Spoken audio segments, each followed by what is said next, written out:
Então, a gravação está iniciada, né? Vamos continuar vendo aqui o assunto que a gente estava vendo na semana passada. Tá? A gente vai iniciar a parte do camada de transporte, camada de transporte de uso geral, né? E depois, especificamente, o funcionamento dela na internet, com os protocolos TCP e UDP. Né? Antes disso, alguém quer fazer alguma pergunta? Tirar alguma dúvida que tenha ficado até a semana passada? Bom, então vamos lá. Estou iniciando aqui com a camada de transporte. Deitado aqui.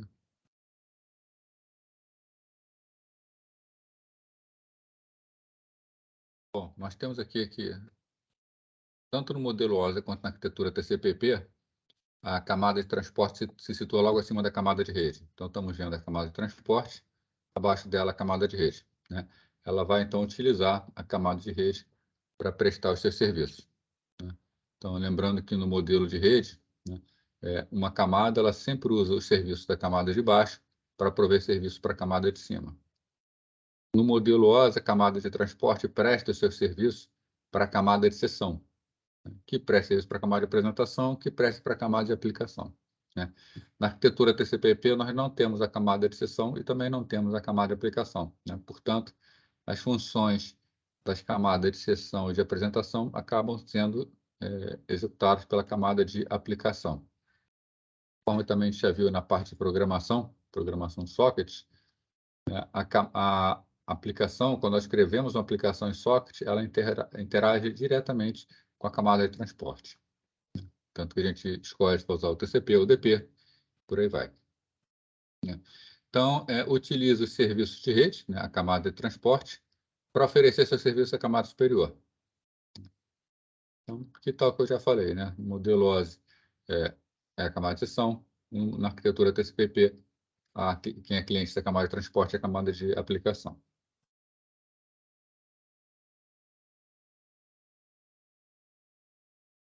Então, para que serve a camada de transporte? Né? Bom, as aplicações elas necessitam de um modelo de rede que entregue uma mensagem ou um fluxo de dados num ponto de rede. Né? E essa mensagem tem que ser entregue a outra aplicação no hospedeiro destino. Então, basicamente, isso aqui. Né? Na origem, nós temos a camada de transporte e temos a aplicação. Essa aplicação precisa entregar alguma coisa em algum lugar. Esse algum lugar é a camada de transporte. Né? A camada de transporte providencia uma entrega até o destino e no destino ela faz a entrega para o processo no destino, né? Para a aplicação, no caso. Né? Bom, o objetivo da camada de transporte, então, é promover a confiabilidade na transferência de dados, tá? Independente das redes físicas em uso. Bom, então, a camada de rede, que é a camada que vai ser utilizada pela camada de transporte, nós vamos ver aqui que, especialmente na internet, a camada de rede não vai oferecer um serviço confiável. Né? Não tem como garantir uma entrega no destino. Então, a camada de transporte vai oferecer essa confiabilidade. Mas repara que está aqui escrito, ó, cabe à aplicação decidir se usará o serviço confiável ou um serviço não confiável. Né? Isso quer dizer que a camada de transporte tem a obrigação de oferecer um serviço confiável. Né? É obrigação da camada de transporte garantir a entrega no destino. Mas se a aplicação vai usar isso ou não, se ela quer ou não um serviço garantido no destino, é a própria aplicação quem define. Né? É por isso que nós temos na internet dois protocolos. Temos o TCP, que ele cumpre essa obrigação de garantir a entrega no destino. Né? Porém, se a aplicação não quiser, ela pode usar o UDP. Aí não vai ter garantia de entrega, mas vai ter outros aspectos, como, por exemplo, a agilidade. Bom, a camada de transporte, então, fornece uma comunicação lógica e não física entre o processo de aplicação. Né? O que quer dizer isso? Imagina que uma aplicação está rodando nesse notebook aqui e ela quer se comunicar com uma aplicação que está rodando nesse servidor aqui. Né? Como acontece fisicamente? Esse notebook faz uma comunicação rádio com ponto de acesso. Esse ponto de acesso passa por um roteador, que passa por modem, passa por linha de comunicação, passa pelo modem do provedor local, entra no roteador da rede, vai passando por roteadores, passa por um switch, até chegar na máquina do destino, né? Então, tem todo um caminho físico que é traçado entre origem e destino.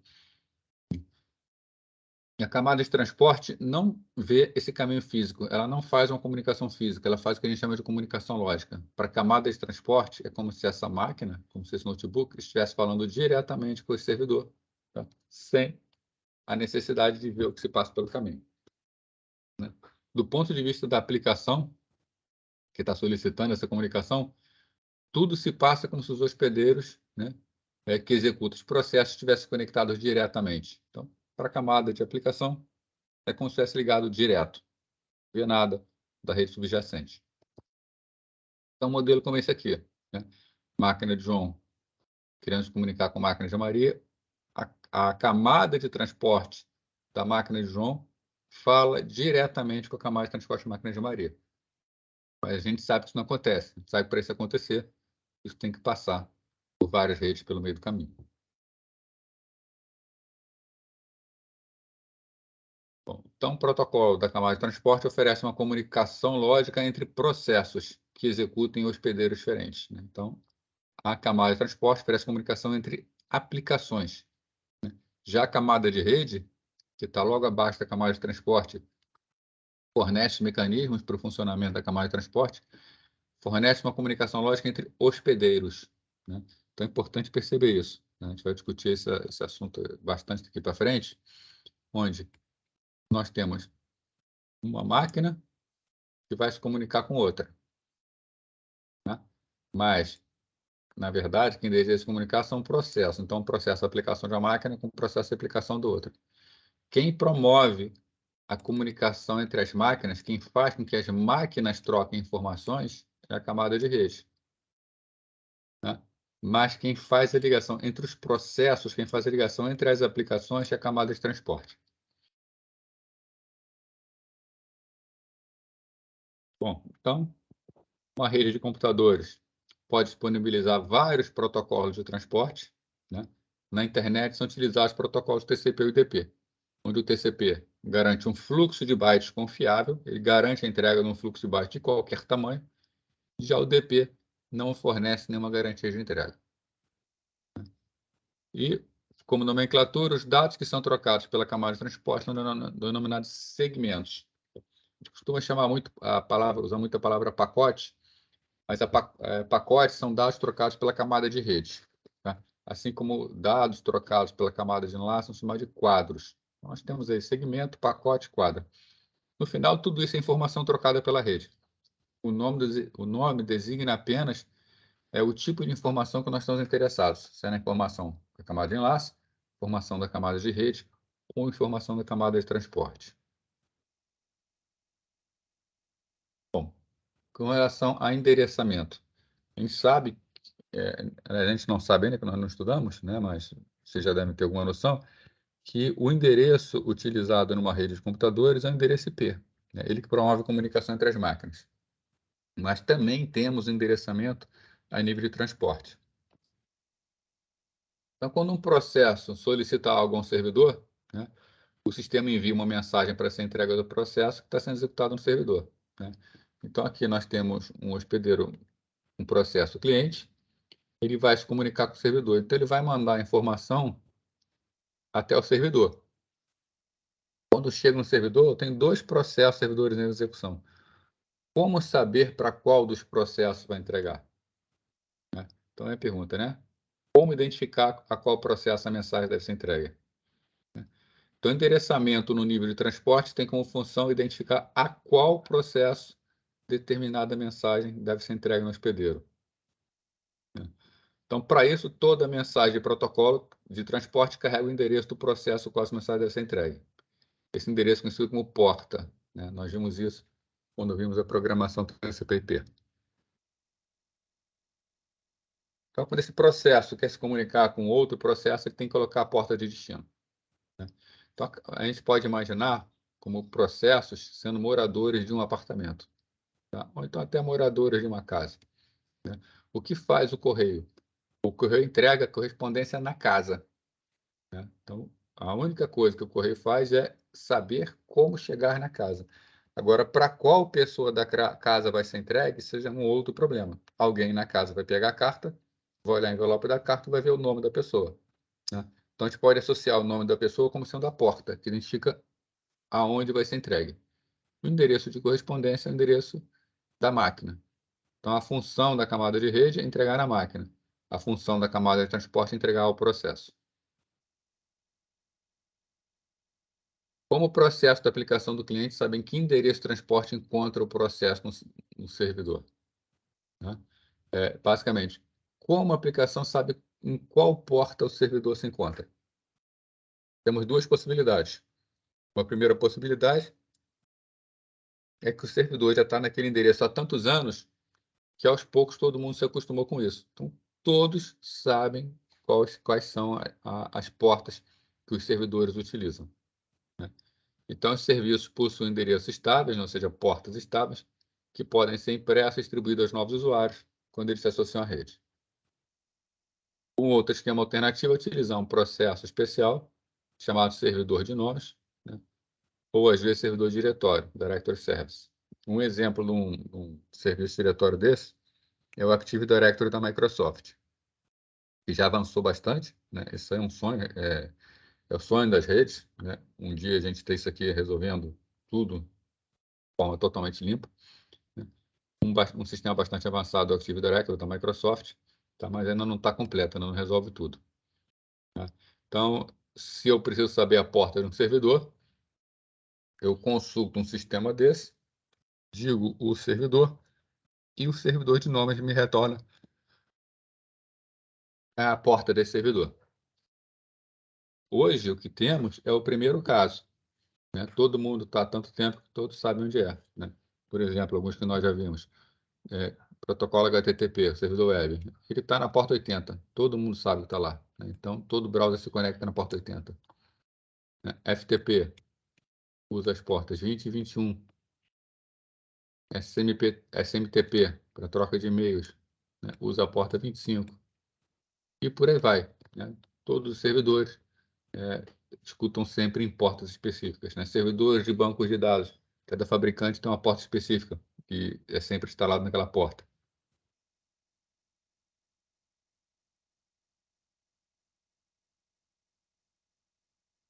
Bom, vamos ver uma visão geral da camada de transporte, como a camada de transporte funciona no geral, e depois a gente entra em aspectos específicos da internet. Começando com multiplexação e demultiplexação, né? O que vem a ser isso? Bom, nós vimos que quando um processo manda informação para o processo na outra máquina, ele tem que colocar o endereço do processo destino, né? Mas como o computador faz para entregar nas diferentes máquinas, né? O camada de transporte, né? Então, a responsabilidade fundamental do TCP e UDP, né, no caso da internet, é ampliar o serviço de entrega entre os sistemas finais, né? Entre dois processos que executam. Ou seja, o IP ele faz a entrega no computador. O TCP e o UDP vai ter que fazer a entrega no processo. A ampliação dessa entrega é o que a gente chama de multiplexação ou demultiplexação da camada de transporte, né? Então, além disso, é claro, o UDP e o TCP também fazem a verificação de integridade dos dados recebidos. Então, quando uma aplicação vai mandar dados para outra aplicação, e essa outra aplicação vai receber esses dados, vai acontecer a multiplexação e demultiplexação.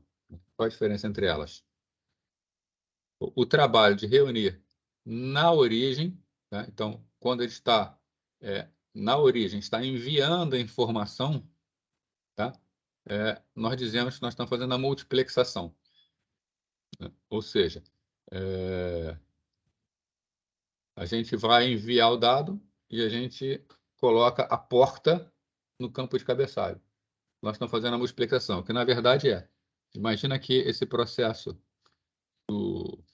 do servidor, né? Nós temos aqui dois processos, P1 e P2. Isso numa rede, na verdade, que nós temos P1 e P2 são aplicações. Aplicação P1, aplicação P2. P1 tem sua porta, P2 tem sua porta. Agora, a máquina tem um endereço IP que vai ser utilizado para a saída, né? As duas portas vão enviar dados pelo mesmo endereço IP, né? Então, nós temos aqui uma situação de muitos para um, né? Então, portas usando o mesmo ponto de acesso TCP. É aqui que a gente diz que está acontecendo a multiplexação. Esse canal, esse endereço IP está sendo multiplexado. Ele está sendo utilizado por vários processos simultaneamente, tá? Agora, quando chega no destino, quando o servidor é o destinatário, nós temos o caminho inverso, né? Chega uma informação pela rede e chega no IP. Quando chega no IP, o IP precisa abrir isso aqui, mandar parte que é de P1 para P1, que é de P2 para P2. Então, no destino, quando acontece isso, que a informação chega e ela é mandada para o local correto, acontece o que a gente chama de demultiplexação. Então, na origem, multiplexação, no destino, demultiplexação. Então, tem uma figurinha aí mostrando como isso acontece. Como é feita a multiplexação e demultiplexação? Pelos números de porta-origem e de porta-destino. Esse aqui, por exemplo, é um campo de cabeçalho de um protocolo de transporte qualquer. Serviço com conexão e serviço sem conexão. Bom, em uma arquitetura de camadas, a gente pode afirmar que o objetivo geral de uma camada é oferecer serviços para a camada superior. A gente conversou sobre isso em aulas passadas, onde uma camada recebe o serviço oferecido por uma camada e melhora esse serviço, oferecendo um serviço melhor para a camada superior. No caso, a camada de transporte, o objetivo é oferecer serviço à camada de aplicação, se a gente considerar o modelo TCP/IP. Como um dos principais objetivos da camada de transporte é oferecer um serviço confiável e eficiente, né, ela deve oferecer pelo menos um serviço com conexão, um serviço sem conexão, né? Um serviço com conexão para cumprir a obrigação de oferecer um serviço confiável e um serviço sem conexão para dar liberdade para a aplicação escolher o tipo de serviço que ela quer. Então, no serviço de transporte com conexão, que é o serviço confiável, existem 3 fases. Estabelece uma conexão, transfere os dados e encerra a conexão, né? Estabelecer a conexão não é simplesmente para estabelecer a conexão, né? Quando a gente estabelece uma conexão, a gente cria buffers na origem, cria buffer no destino, a gente inicializa o estado do protocolo, né?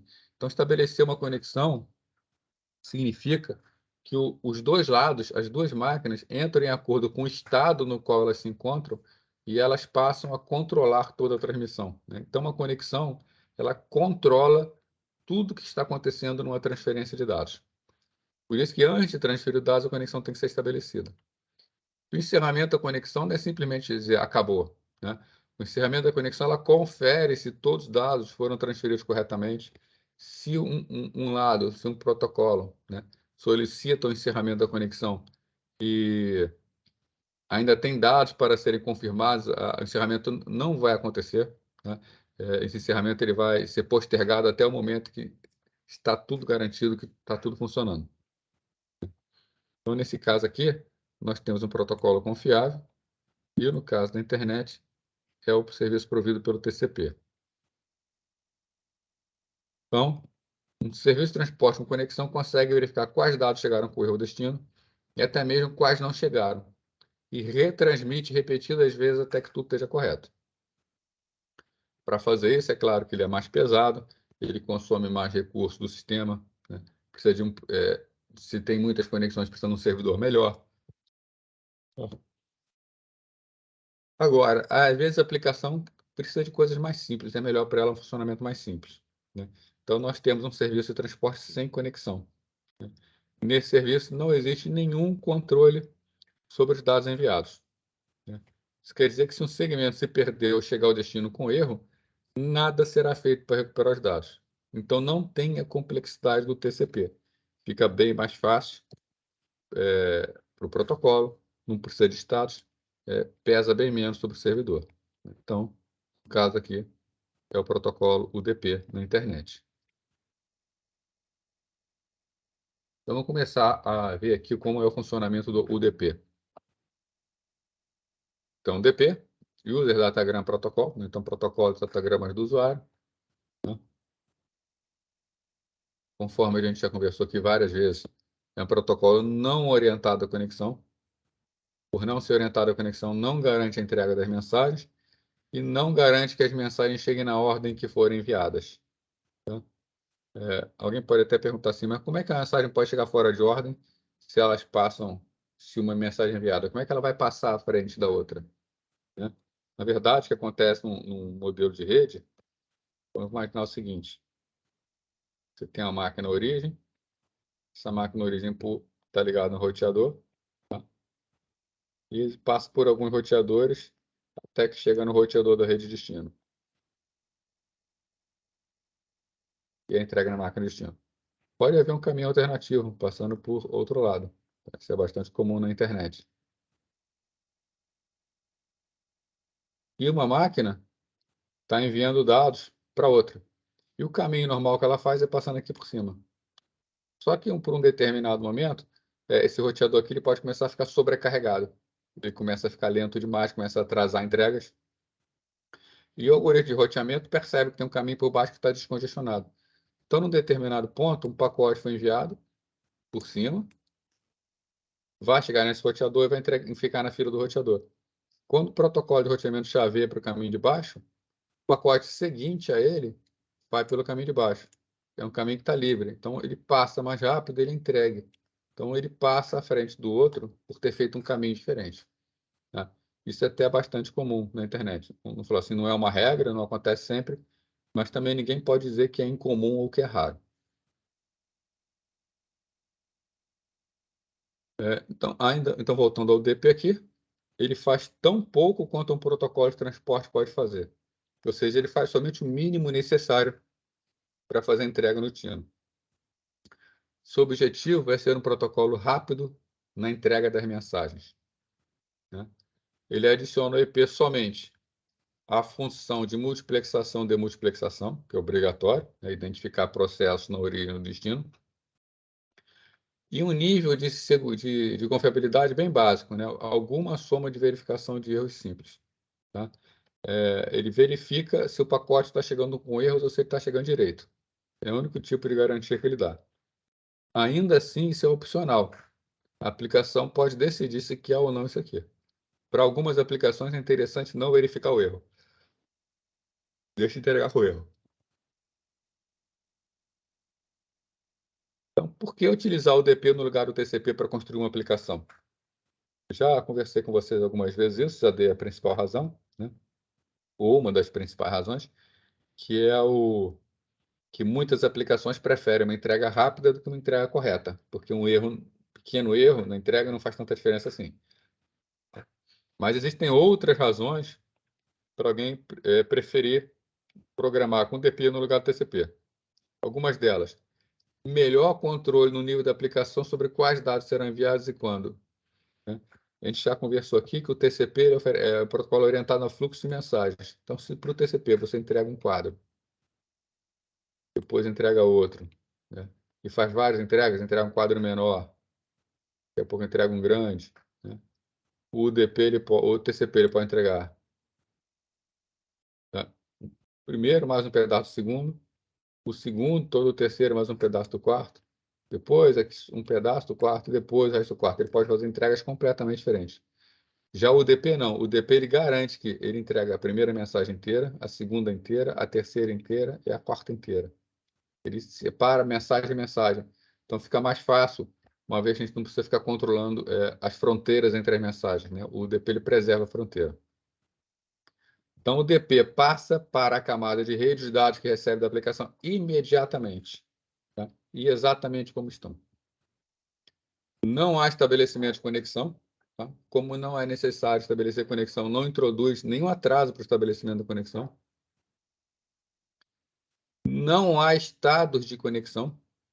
Então, o UDP não controla a conexão, até porque a conexão não existe. Então, ele não precisa ficar tendo buffer, ele não precisa ficar verificando se os dados chegaram ou não. Então, o servidor dedicado a uma aplicação específica pode suportar um número muito maior de clientes ativos quando utiliza o UDP. já que o TCP teria que manter o controle de tudo que está acontecendo. E tem um cabeçalho pequeno, né? O segmento TCP tem 20 bytes de cabeçalho, o segmento UDP tem somente 8 bytes de cabeçalho.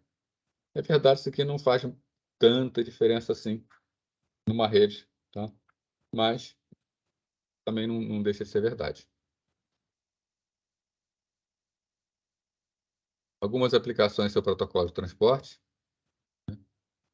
correio eletrônico usa SMTP, que é baseado no TCP, o Telnet, terminal remoto, usa também TCP, acesso à web, transferência de arquivos, tá? Tudo isso usa o UDP. Servidor de arquivos remoto, que é o protocolo NFS, tipicamente já usa o UDP, né? Então cabe ao NFS fazer toda a confiabilidade. Recepção multimídia e telefonia pela internet, pode usar o UDP ou o TCP, tá? Normalmente o UDP. Né? Gerenciamento de rede, protocolo SNMP usa o UDP, roteamento RIP usa o UDP, resolução de nomes, o protocolo DNS que nós vimos, o UDP. Tá? Então existem clientes para os dois protocolos. Bom, o UDP, nós dizemos que possui uma interface orientada à mensagem. Tá? Então, ele é orientado à mensagem. É justamente aquela situação que eu coloquei agora há pouco, em que quando você entrega uma mensagem ao UDP, o UDP vai fazer o envio da mensagem exatamente conforme ela foi entregue. Não vai juntar com outras mensagens e também não vai quebrar essa mensagem em partes. Então, sempre que recebe uma mensagem da camada superior, a envia inteira em um único segmento. Nunca é dividido em partes, nunca é unido em outras partes. Né? A gente diz, então, que os programadores com os UDP podem assumir que a fronteira entre as mensagens será preservada. Né? Elas não serão misturadas. Uma consequência é que o sistema não pode otimizar o tamanho das mensagens para aumentar o desempenho da rede.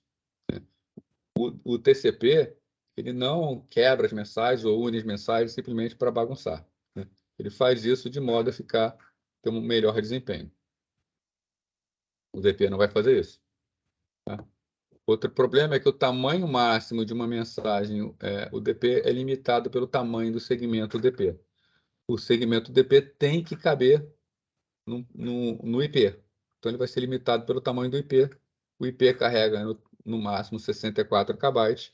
Então, cada mensagem UDP pode ter no máximo 64 KB. Já isso não acontece com o TCP, que pode ter qualquer tamanho. Como o DP utiliza o IP como protocolo da camada de rede, ele fica sujeito aos problemas que são impostos pelo IP. Que problemas são esses? Possibilidade de perda de mensagens, possibilidade que mensagens cheguem duplicadas, ou até mesmo que chegue fora de ordem. Qual a estrutura do segmento? O que tem no cabeçalho do DP?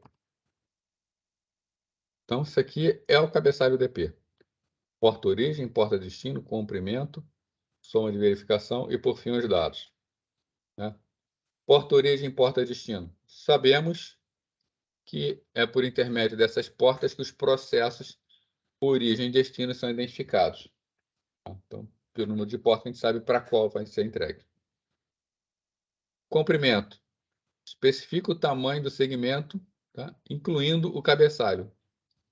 Isso aqui é porque alguns protocolos, às vezes, enxertam códigos, a gente chama de lixo, né? Enxertam lixo na mensagem para a mensagem ter um tamanho mínimo, por questões até de eficiência e poder fazer verificação de colisões. Né? Então, o UDP ele envia dado, mas pode ser que seja entregue mais coisa depois. Tá? Então, pelo comprimento, ele sabe exatamente onde os dados terminam. Então, especifica o tamanho de segmento incluindo o cabeçalho. Tá? Teoricamente, pode enviar até 65.535 bytes, tá?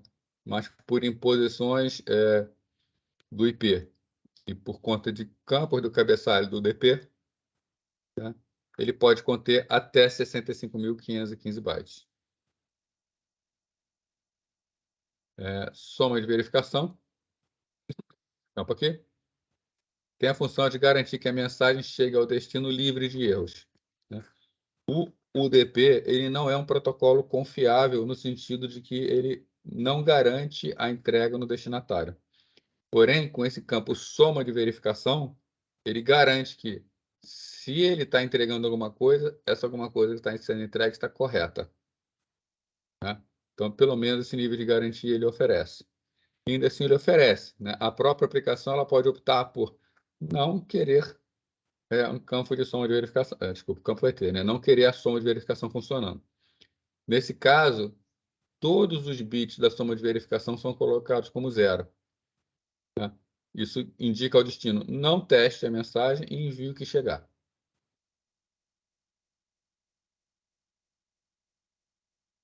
Umas outras considerações sobre o UDP. Apesar de não oferecer confiabilidade nas transmissões, não significa que as aplicações não possam ter garantia de entrega. Né? Apenas significa que o programador deve cuidar dessa garantia. O DNS, por exemplo, ele vai funcionar sempre, tá? Mesmo que o DP perca as mensagens, o DNS retransmite as solicitações. Exemplo de protocolo de aplicação que usa o UDP. O DNS, para resolução de nomes na internet. O SNMP, que é o Simple Network Management Protocol, protocolo de gerenciamento de rede. O TFTP, para transferência de arquivos. Né?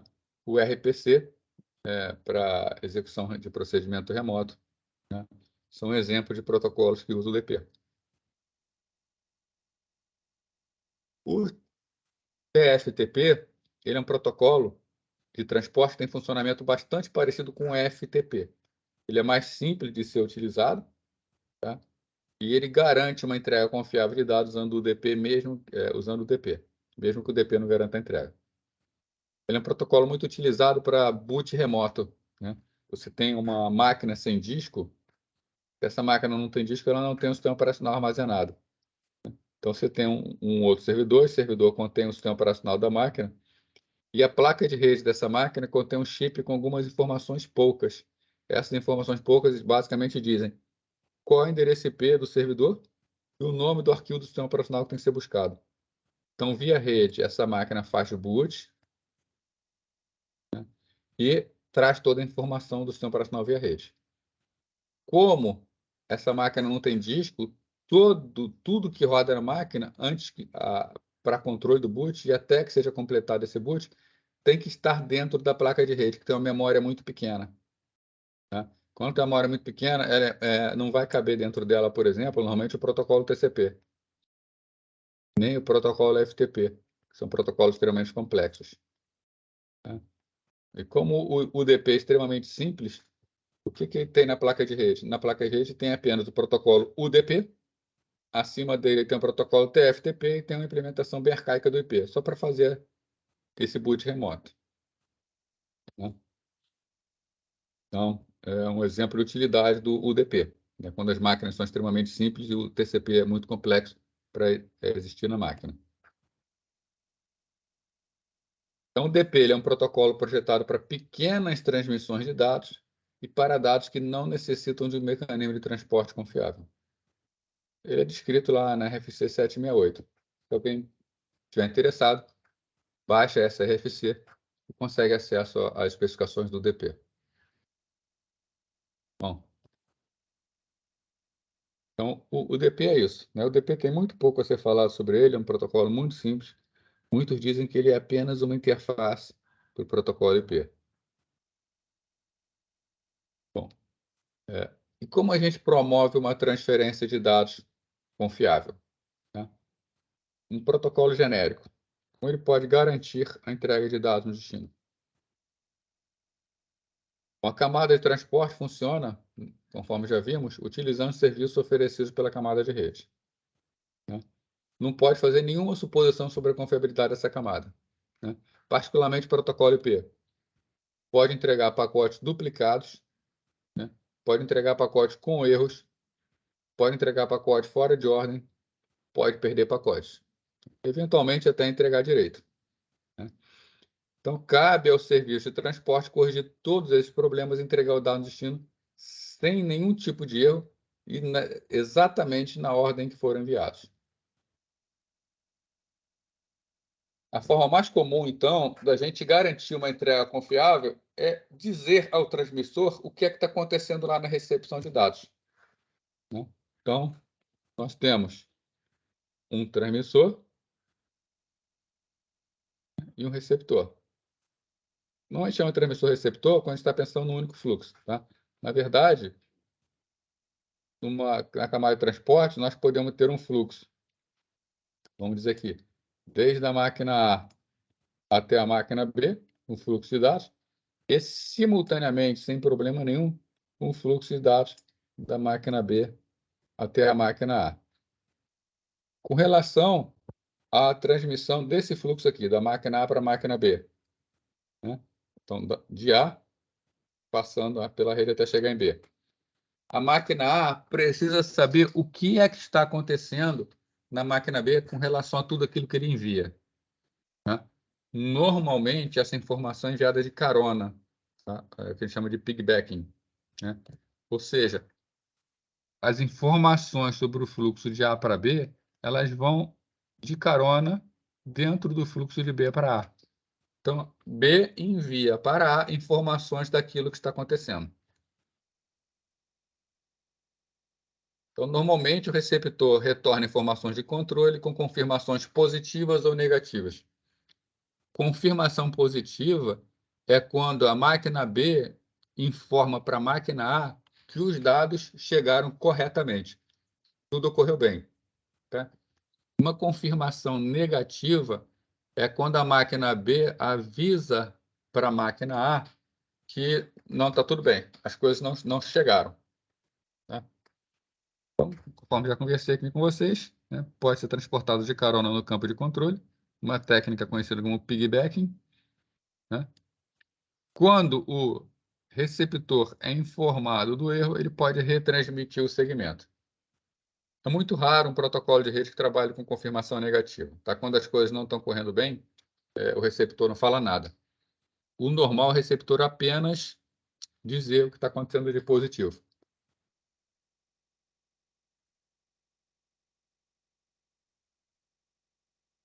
Para enviar a confirmação, então, para saber se está chegando tudo bem ou não, né, um protocolo precisa conseguir verificar se uma mensagem chegou ou não corretamente, tá?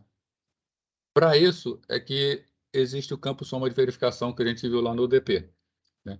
Então, o transmissor ele realiza uma soma de verificação sobre os dados que são enviados e envia esse resultado, essa soma de verificação, num campo de cabeçalho. O receptor realiza o mesmo processo nos dados recebidos e compara o resultado da soma de verificação calculada pelo transmissor. Então, o transmissor calcula a soma de verificação e manda para o cliente, para o receptor. O receptor calcula a mesma soma e compara com aquilo que o transmissor mandou. Se o resultado for o mesmo, né, se os dados forem iguais, desculpa, se a soma de verificação for igual, os dados foram recebidos corretamente. Caso contrário, teve um erro durante a transferência, né? Bom, outro problema ocorre quando os dados se perdem. Então, a soma de verificação é útil para dizer se o dado está chegando corretamente ou não. Agora, e se o dado se perdeu, né? Como que o transmissor vai saber que o dado não chegou no receptor? Para isso, tá, o transmissor ele faz uso de temporizadores. Então, o temporizador é ajustado para avisar o protocolo quando passou muito tempo da transmissão. Então, no momento em que envia dados, o transmissor dispara um temporizador, tá? Se o temporizador estoura, se o tempo acaba antes que tenha chegado uma confirmação positiva, o transmissor chega à conclusão de que houve um erro, né? Não chegou o dado. Nesse caso, o transmissor retransmite o segmento. Então, a gente tem um transmissor, né? O transmissor envia o dado para o receptor, mas o dado se perde. Eles param o temporizador. Passou o tempo, não chegou a resposta, ele retransmite. Aí chega no servidor, o servidor responde normalmente, né? Bom, pode acontecer uma outra coisa, né? O servidor envia informação, servidor não, desculpa, o transmissor envia informação, a informação chega no receptor. O receptor envia uma resposta. Só que no meio do caminho essa resposta se perde.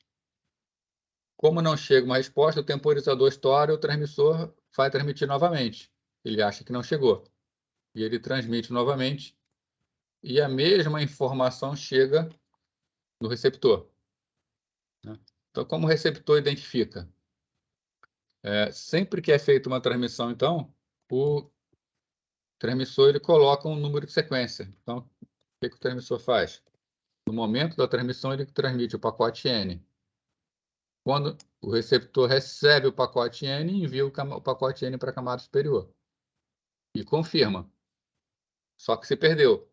O que o transmissor faz? Transmite novamente o pacote N. Quando o pacote N chega aqui na máquina, receptor, o que o receptor vê? N já chegou. Então, o receptor joga fora o pacote N, mas envia novamente a confirmação para que o receptor, melhor dizendo, o transmissor possa saber que efetivamente aquela transmissão chegou lá. Então, o que nós temos para garantir uma entrega confiável? Né? Nós temos a soma de verificação, para verificar se chegou errado ou não, né? Temporizador, para fazer retransmissões, e o número de sequência para poder verificar se é uma retransmissão ou até mesmo pacotes que chegam fora de ordem. Né? Se o pacote chega fora de ordem, com o número de sequência, a gente pode consertar isso aí. Né? Então, com esses três chamar de campo, né? Com essas três coisas que tem no protocolo de transporte, essas três características do protocolo de transporte, ele garante que ele tem como fazer entrega confiável. Vamos ver um primeiro esquema aqui, que é conhecido como bit alternante. Né? Bit alternante é um protocolo que é bastante simples e também bastante fácil de ser implementado para garantir uma entrega no destino. Basicamente, o que o bit alternante faz ele envia um segmento de dados, o receptor recebe, ele confirma. Quando a confirmação chega, ele fica livre para enviar outro. Então, fica um ping-pong, né? Envia dado, chega a confirmação. Envia dado, chega a confirmação. Então, ele é um protocolo extremamente simples, né? Ele é capaz de realizar a transferência confiável entre dois hospedeiros, entre máquina, transmissor e receptor. Quando um segmento é enviado, o transmissor dispara um temporizador e fica aguardando uma confirmação. Então, segmento é enviado, tal qual a gente viu lá o esquema, né? O receptor e dispara um temporizador. Se uma resposta chega dentro desse tempo, né, tudo bem. Então, quando o segmento é enviado, dispara o temporizador. Caso chegue uma confirmação negativa, ou seja, um aviso de erro, ou o temporizador termine sem chegar a qualquer confirmação, o transmissor reinicia o temporizador e retransmite o segmento. E fica nesse ciclo a cada vez que estoura e retransmite, até que chegue uma confirmação positiva. Tá?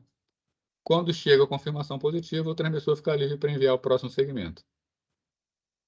Para se ele incrementa o número de segmentos e reinicia o temporizador para o novo segmento. Né? Então, quando ele envia lá o segmento 1, aí vem a resposta, vem a confirmação do 1. Aí ele envia o segmento 2, vem a confirmação do 2. Né? E por aí vai. No lado receptor, né? O protocolo está o tempo inteiro aguardando por segmentos. E sempre que recebe um novo segmento, ele verifica se o segmento está correto, verifica o número de sequência e envia uma confirmação positiva ou negativa. Né? Se tiver correto, envia uma confirmação positiva. Se tiver errado, dependendo do protocolo, pode ou não enviar uma negativa. Né? O número de sequência do segmento é necessário, porque pode ocorrer do receptor confirmar o correto recebimento, mas essa confirmação se perder antes de chegar ao transmissor, né? Situação que a gente já viu. Né? Envia, o receptor recebe, mas na resposta se perde. Então, o transmissor retransmite o mesmo segmento. Logo, é necessário um número de sequência para isso.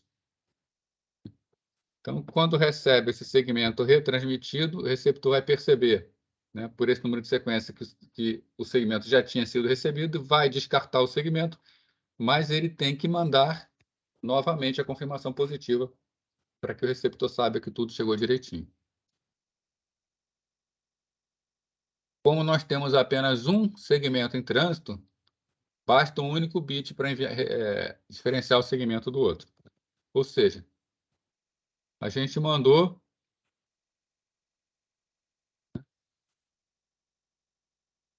uma informação com bit 0.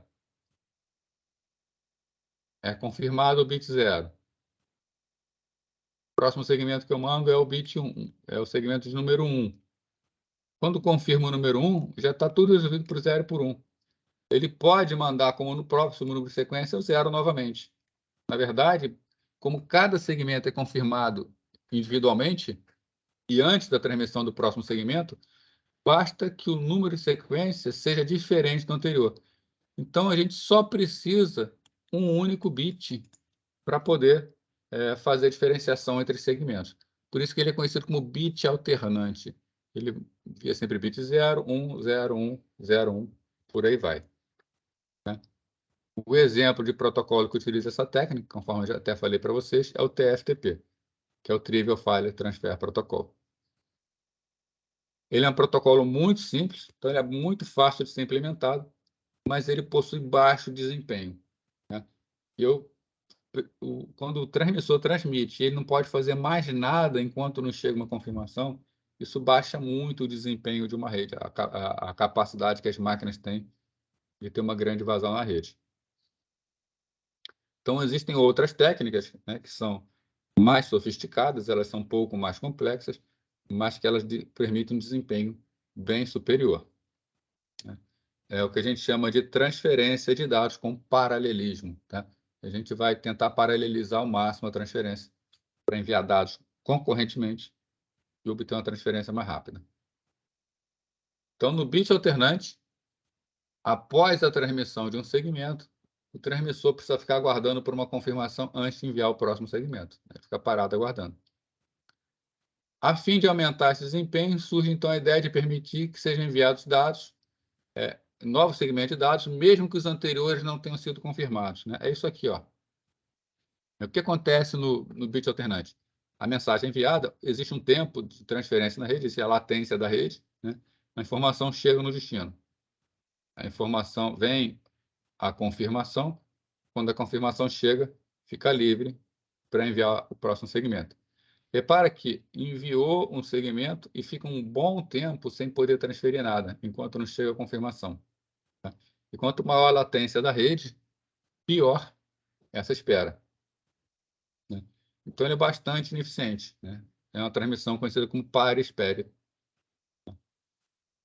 Já a transmissão com paralelismo, a ideia é o seguinte, ele enviou um segmento, a confirmação desse segmento vai demorar um pouco a chegar, mas ele não espera pela confirmação do segmento. Ele já envia imediatamente o próximo segmento. Né? Então, enviou o primeiro segmento, já emenda o envio do segundo, já emenda o envio do terceiro, emenda o envio do quarto, emenda o envio do quinto. Né? Basicamente, enviou aqui 5 segmentos, né? E se a gente for traçar uma linha, tentar traçar uma linha aqui, né? Que é difícil, né? A gente repara que ele acabou de enviar o quinto segmento, o quinto segmento chegou lá, e ainda nem chegou o segundo segmento do bit alternante, né? Mostrando que ele é realmente bem mais eficiente. Né? Mas, em compensação, as informações, as confirmações do recebimento só chegam com bastante atraso. Então, é mais complexo, porque ele precisa ficar, né, guardando todo o estado para poder fazer uma verificação. Obviamente, é necessário aumentar a faixa de valores que compõe o número de sequência, não basta mais bit 0 e 1. Né? O transmissor deve possuir buffer suficiente para armazenar todas as mensagens que foram transmitidas e não foram confirmadas. Né? Aqui, errado. Né? Aqui, a aplicação origem, ela está enviando e está esquecendo. Ela já enviou, já não interessa mais para ela. O protocolo de transporte está fazendo todos os envios aqui e ainda não veio a confirmação de nenhum deles. Então, o protocolo de transporte tem que ter buffer para guardar tudo que foi enviado para o outro lado. Pelo menos até que chegue a confirmação. Quando chega a confirmação, ele já sabe que chegou e pode desconsiderar aquilo. Então, por isso que deve ter buffers suficientes para eventuais retransmissões. A forma como a retransmissão da mensagem é tratada dá origem a duas técnicas, que é a chamada Go Back N e repetição seletiva. A Go Back N retransmite tudo a partir do erro. Repetição seletiva retransmite apenas o que chegou, o que não chegou, só o que deu erro. A gente vai ver mais detalhes daqui a pouco dessas duas técnicas. Tá? Ambas permitem a transmissão de múltiplos segmentos sem que seja necessário aguardar pela confirmação de cada um.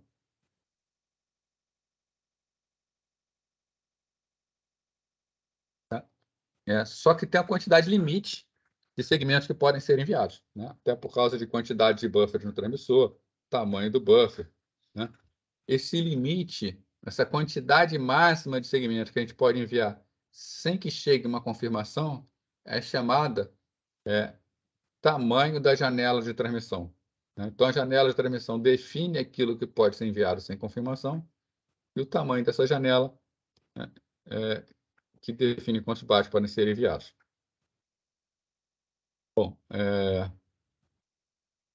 o tamanho da janela de transmissão é a faixa de número de sequências de segmentos que podem ser transmitidos após o segmento confirmado. Então, aqui nós temos exemplo de transmissão.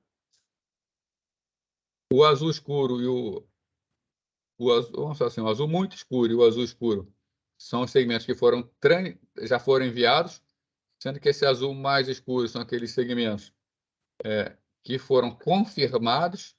Se eles já foram confirmados, eles estão fora da janela de transmissão. Isso aqui é passado, né? Já teve sucesso. O início da janela de transmissão, quem marca ele é o primeiro segmento que foi transmitido e não foi confirmado. Então, nós temos aqui no azul médio o que já foi transmitido e não foi confirmado. Isso tem que estar obrigatoriamente dentro do tamanho da janela de transmissão. Né? E no final da janela de transmissão, estão aqueles segmentos que estão autorizados, mas não transmitidos.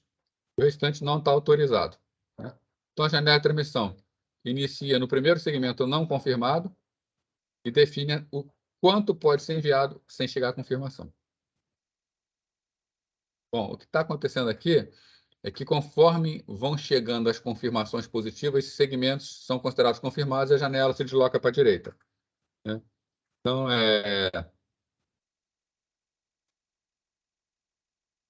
cadê? Voltou. Né? A janela está aqui. Né? A janela, nesse momento, é essa daqui. Vamos supor que chegou a confirmação desses dois segmentos. Chegou a confirmação até desse segmento aqui. Né? A nova janela se inicia depois. Né? Então, ela está uma deslocada para a direita. Chega a confirmação de mais um segmento. Então, ela inicia mais do lado. Então, novamente, ela fica um pouquinho mais para a direita. De repente, chega a confirmação de todos. Né? A janela se desloca mais ainda para a direita. Né? Então, o que está acontecendo é que, conforme os dados são enviados e são confirmados, essa janela ela vai se deslocando para a direita no fluxo de dados que precisa ser enviado.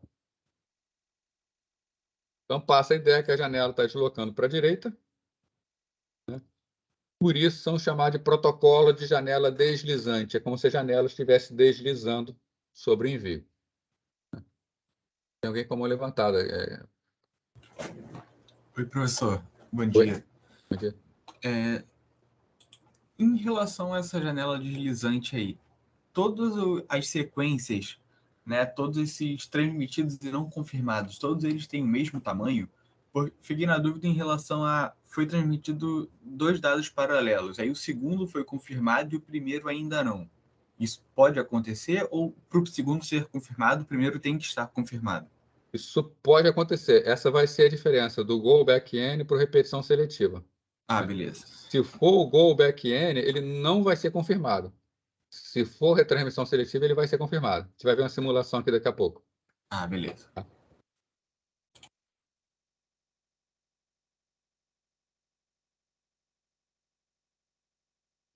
janela deslizante. Então, exatamente a sua pergunta agora, tá? Então, o Go Back N, ele é um protocolo de janela deslizante de tamanho N, né? Esse tamanho N, existem diferentes formas de se identificar o tamanho N, né? O tamanho N, a gente está, por simplicidade aqui, considerando que o tamanho N é a quantidade de segmentos, tá? Mas para vários protocolos, o tamanho N significa a quantidade de bytes, tá? O TCP, por exemplo, considera o tamanho da janela como quantidade de bytes que ele pode transmitir, e não quantidade de segmentos. Então, permite o envio de até N segmentos, de uma forma genérica, né? Falando aqui, sem necessidade de confirmação. Portanto, o transmissor deve possuir buffer suficiente para armazenar esses N segmentos. Todos os segmentos foram enviados sem confirmação. Quando é solicitada uma transmissão, o transmissor verifica se há espaço na janela de transmissão, né? Então, a gente viu já a janela de transmissão. Se tiver espaço, tá? Caso haja espaço, o segmento é transferido e uma cópia armazenada no buffer de transmissão. Caso a janela seja cheia, caso não haja espaço, o processo que solicitou o envio de segmento deve ser bloqueado até que uma transmissão seja liberada. O Go Back-End trabalha com confirmações positivas do tipo cumulativa. Isso é importante, né? E é como o TCP trabalha também, né? Uma confirmação cumulativa, quando um segmento de número N é confirmado, significa que todos os outros segmentos anteriores a N também foram recebidos com sucesso, né? Então, vamos lá, o transmissor mandou lá o segmento 1, 2, 3. De repente, mandou os 3 segmentos, né? O receptor vai e manda só, confirma o 3. Significa que quando o 3 está confirmado, automaticamente todos os anteriores também estão confirmados. O Go Back-End não trabalha com confirmações negativas. É muito raro um protocolo que trabalha com confirmação negativa, né? Então, a única forma do transmissor saber que é necessário retransmissor é quando o temporizador estoura, quando ele termina, né? Quando isso ocorre, todos os segmentos que estão dentro da janela de transmissão são retransmitidos, né? Então, vai ver a simulação ali, mas mandou um segmento, mandou outro segmento, mandou todos esses. Esse aqui se perdeu, esses outros chegaram. Como o receptor não vai confirmar nada depois dele, quando o temporizador estoura, todos eles serão retransmitidos, né? Então, sempre que chega uma confirmação positiva e ainda existem segmentos não confirmados, o temporizador é reiniciado, para controle do temporizador. Nesse caso aí, se o primeiro fosse enviado, o segundo fosse enviado, desse erro no terceiro, o segundo ele seria confirmado, ele só seria confirmado depois da entrega ali do quinto. Não, o segundo é confirmado logo. O receptor confirma logo o segundo. Aí já está resolvido dali para trás. Ah, beleza. Aí não precisa, até porque o receptor nem sabe que vai chegar ao quinto ou não, né? Na prática, os protocolos, eles não ficam esperando muito para confirmar. Eles tentam confirmar o mais rápido possível. Bom, então, no receptor, quando chega um segmento e seu número de sequência são verificação são verificados, né? Se está tudo correto e o número de sequência for aguardado, né? Então os dados são encaminhados ao processo receptor e uma confirmação positiva é enviada ao transmissor, né? Então, isso aqui, né? O transmissor mandou, o receptor está aqui, chegou no receptor. O que normalmente faz? Chegou, mandou o dado N, ele envia para a camada superior o dado N e confirma o segmento que está com aquele dado N. Caso contrário, o protocolo descarta o segmento, né, e envia uma confirmação relativa ao segmento que recebeu corretamente, né? Vamos supor que então agora mandou o N mais 1, mas não chegou. Aí ele manda o N menos 2, N mais 2, desculpa.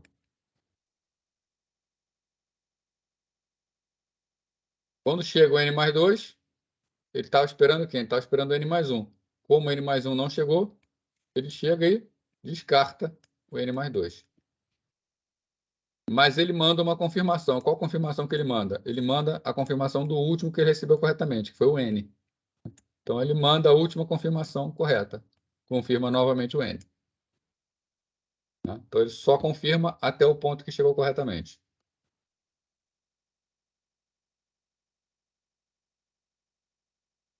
Aqui é um exemplo, né, de um funcionamento, um simulador. Então, os dados estão tudo chegando direitinho. Todas as confirmações estão chegando direitinho. Né? Conforme vai chegando mais dados são enviados. Né? Bom, aí vamos eliminar aqui o pacote 7. Né? Ó, confirmou 5, confirmou 6. Quando chegar o 8, vai confirmar o 6. Ele apenas confirma o último que chegou corretamente. Todas as confirmações são do número 6. Como estão chegando apenas a confirmação do número 6, o transmissor, a janela de transmissão que está aqui em cinza fica parada. A janela não se desloca. Até que estoura o temporizador. Quando estoura, tudo é enviado ao mesmo tempo. Quando é enviado, eles podem ser confirmados. Confirmo 7, 8, 9, 10 e 11. Conforme chega, a janela desliza. Os demais dados vão sendo enviados normalmente. Vai confirmando cada um. Vai confirmar o 14, vai confirmar o 15, confirma o 16. E aí continua as transmissões. Tá? Então, é exatamente como funciona o Go Back N. Né? Chegou alguma coisa errada, para naquele ponto.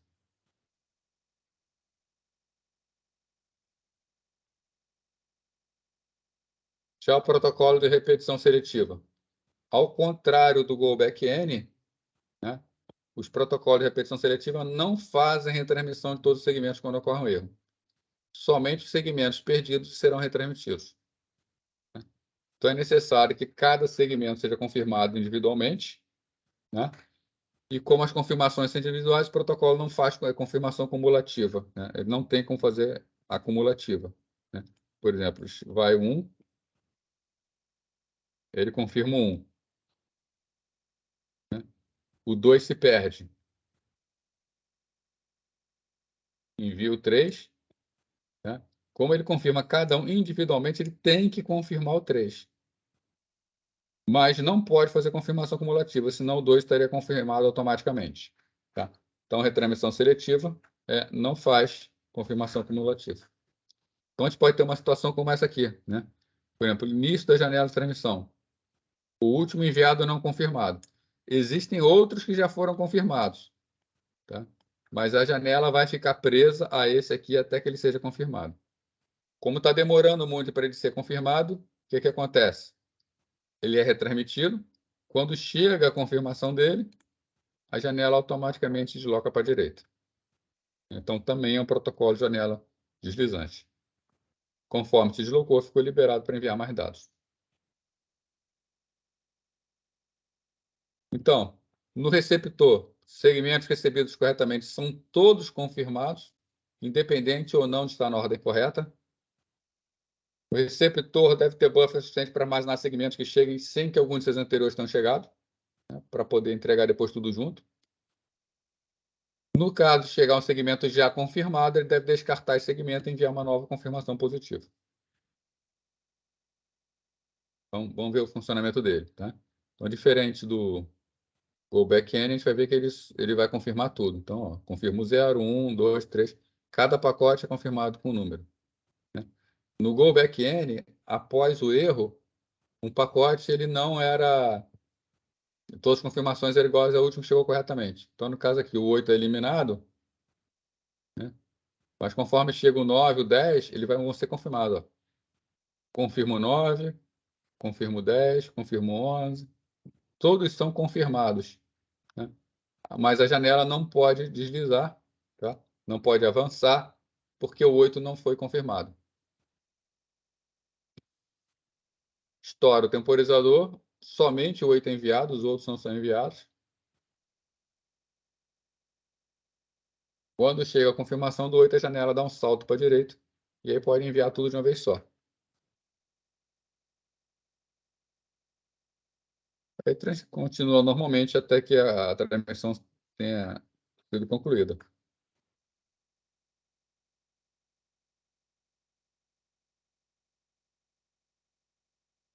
confirma os 2 últimos pacotes, a transmissão está confirmada.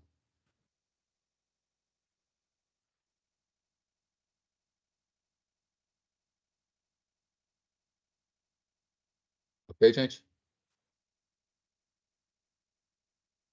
Bom, então vamos começar a ver aqui o TCP. A gente começa a ver o TCP hoje, não vai dar tempo de ver ele todo. A gente termina ele na semana que vem. Né? Bom, então o TCP ele é o protocolo de transporte com conexão da internet. Ou seja, ele é o protocolo que garante a entrega de dados no destino. Então o TCP é um protocolo orientado à conexão, né? E ele é indicado para aplicações que necessitem trocar grandes quantidades de dados através de uma rede com múltiplos roteadores. Né?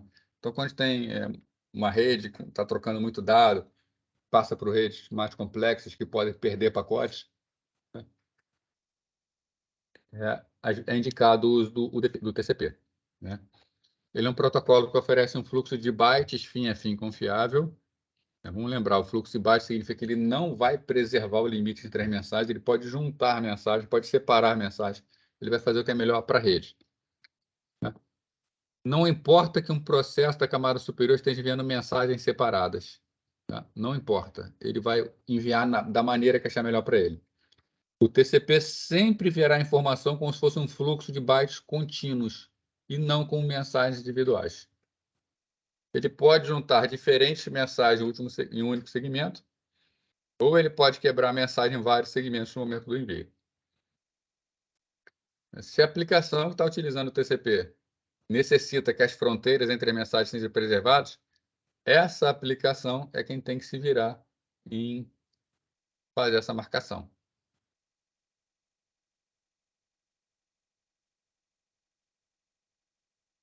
Bom, na transmissão, né, o TCP aceita um fluxo de dados, né, divide em partes no máximo 64 KB. Bom, então a gente sabe que para o TCP é tudo um fluxo de bytes. Né? Então, para ele é uma mensagem única que está sendo enviada. O IP, ele transmite no máximo 64 KB. Né? E o TCP ele está sobre o IP, ele usa o IP. Então, o TCP quebra em 64 KB por causa das limitações do IP. Né? Então, ele quebra essa mensagem em pedaços de 64 KB.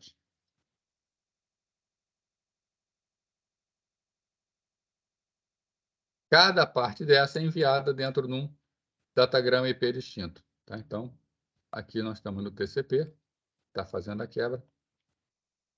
Ele vai entregar cada datagrama do IP, cada datagrama em separado.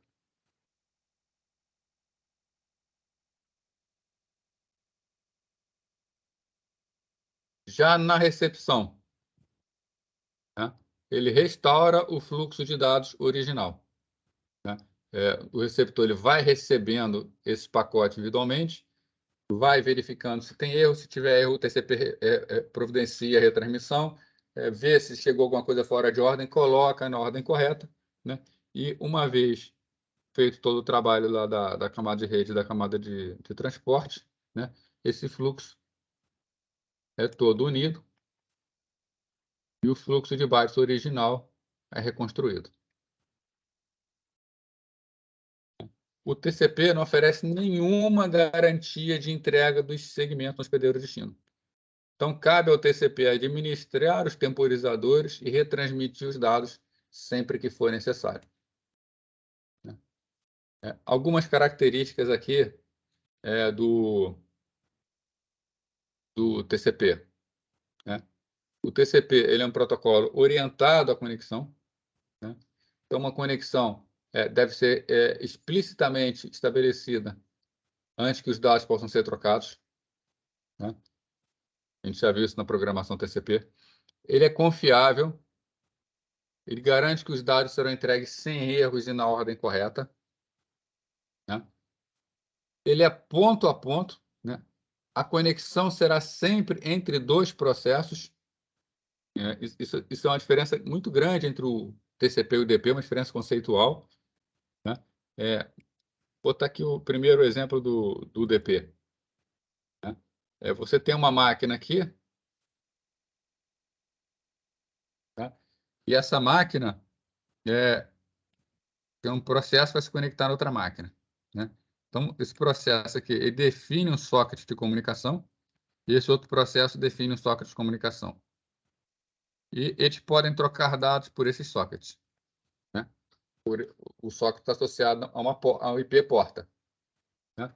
Se você tem outra aplicação executando noutra máquina e ela quer falar com a mesma porta dessa mesma máquina, ela fala sem nenhum tipo de dificuldade, né? Então, um ponto de conexão, né? Um ponto de conexão de uma máquina, né, pode ser utilizado para conversar com vários processos em distintas máquinas, né? No TCP, né, você tem um conceito de que uma conexão TCP ela é formada por uma quádrupla, né? Então, uma conexão TCP ela tem IP origem, né? Porta origem, ela tem IP destino, ficou parecendo um V, né? IP origem, e uma porta destino.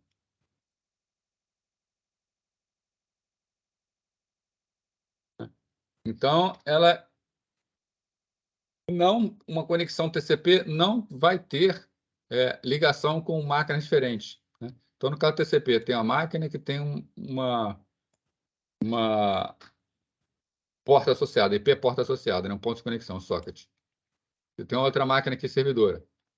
Essa máquina solicita uma conexão, né? Lembra que, quando solicita a conexão, na programação a gente viu que o servidor TCP ele chama uma função chamada accept. Essa função accept vai criar um novo ponto de conexão, tá? E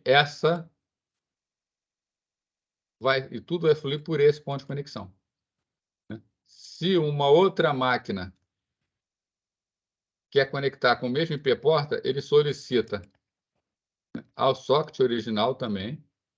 Esse socket original vai criar um socket filho, IP porta separado, né? E a comunicação vai se dar para essa criação, tá? Então, o TCP ele é sempre um protocolo ponto a ponto, sempre exatamente entre dois processos. Nunca um terceiro processo envolvido, como pode acontecer com o DP, né? Ele é um protocolo full duplex. Dados podem ser transferidos em qualquer sentido da conexão. Novamente, aqui nós temos o TCP.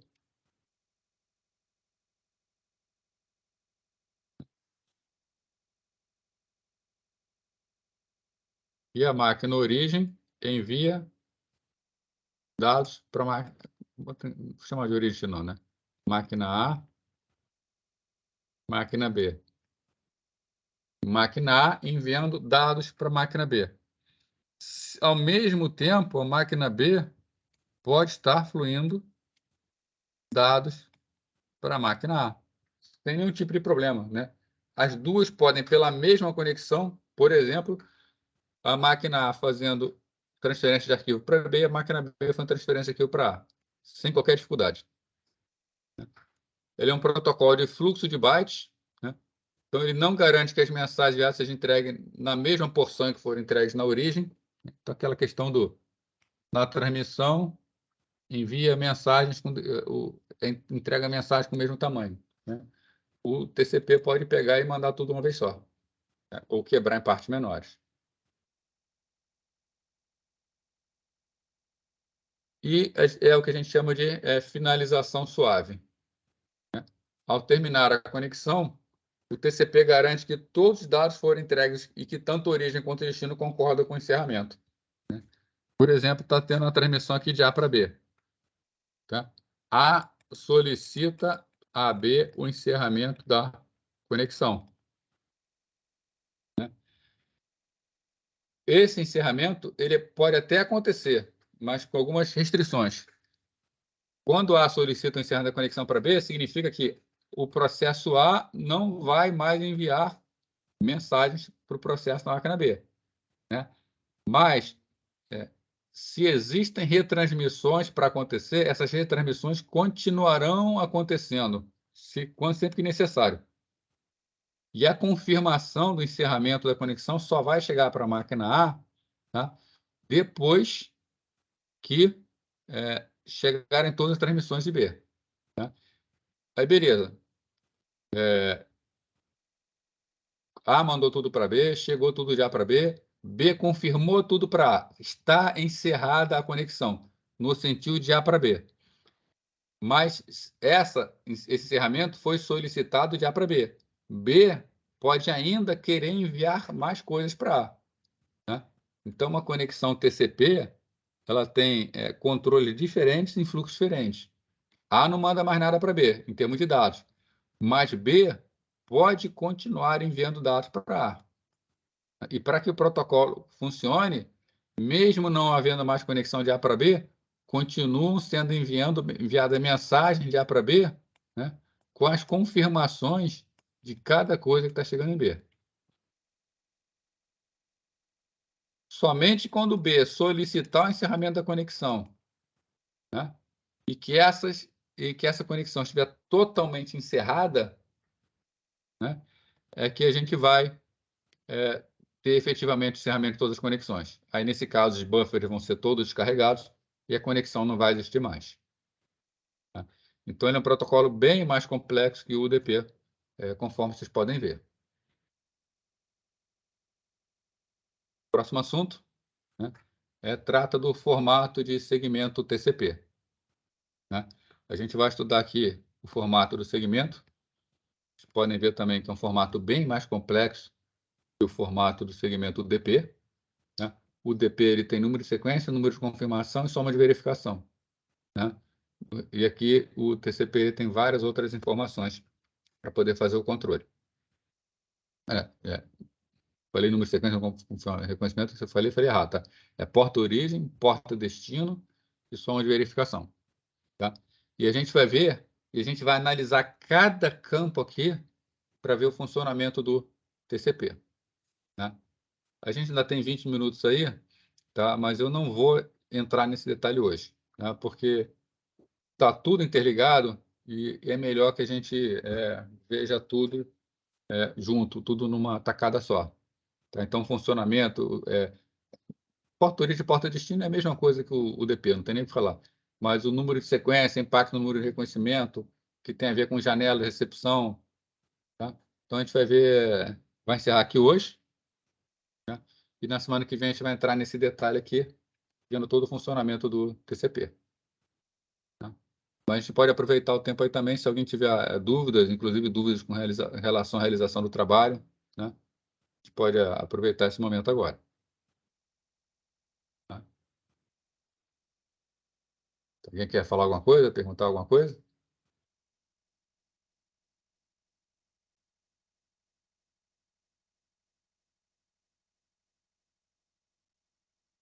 Fala aí, Wallace.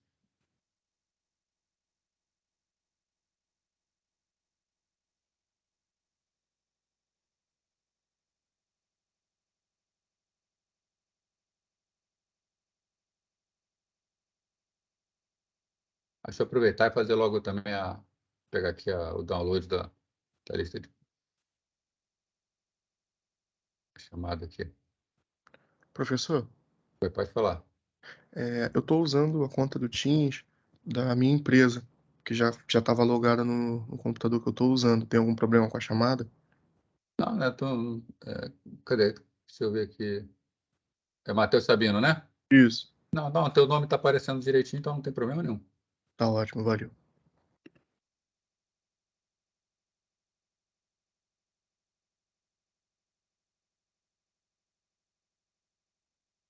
Pô, então, tranquilo aí, né? Já baixei aqui a lista de presença. Aí o pessoal quiser fazer pergunta, fica à vontade também. Quem tiver quiser ir, está encerrado já. Tá? Boa semana para vocês aí. Fala aí, Vitor. Em relação ao trabalho, então, se a gente vai usar FTP, TFTP, SFTP, isso tanto faz. Não, na verdade, isso já são aplicações, né? Você vai usar o TCP ou o UDP, né? Entendi. Na verdade, você vai fazer um serviço como se fosse o TFTP ou o FTP. Não precisa ser como eles. Mas com a mesma Vai ser ideia, mais com a mesma simples. lógica. Oi? Mas com a mesma ideia, com a mesma lógica, só para fazer a transferência de arquivos. Isso, exatamente.